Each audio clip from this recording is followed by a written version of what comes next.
بماند گوید نگهدار که میلرزد کسی دینش خبردار که میلرزد کسی دینش خبردار برای آن که با ایمان بماند شبی باید و به ایمان سنگسار بلند شو نعرش و فریاد سرزن برای حق خود دستت رو برزن برای حق خود دستت رو برزن اگرچه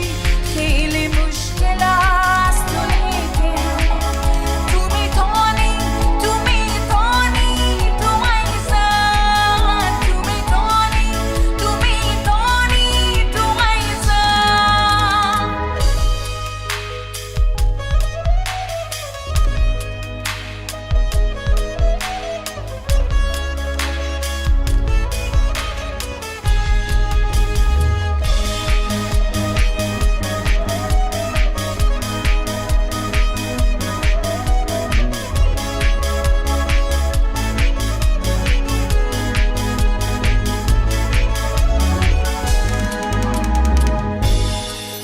هوا هستی تو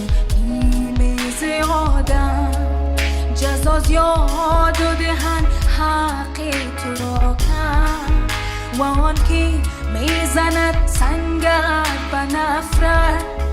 خودش شیطان تر از شیطان عالم بلند شو نعرش و فریاد سرزن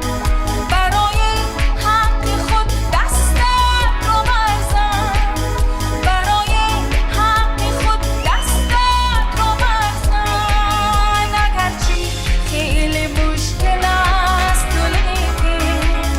تو میتونی تو میتونی تو ایزن تو میتونی تو میتونی تو ایزن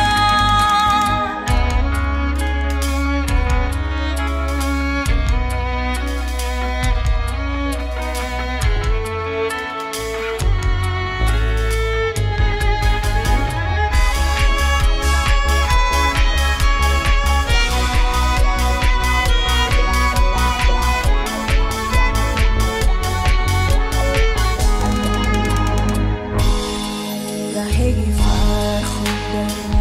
رو جاده میشی قلم میشی اگر ایستاده میشی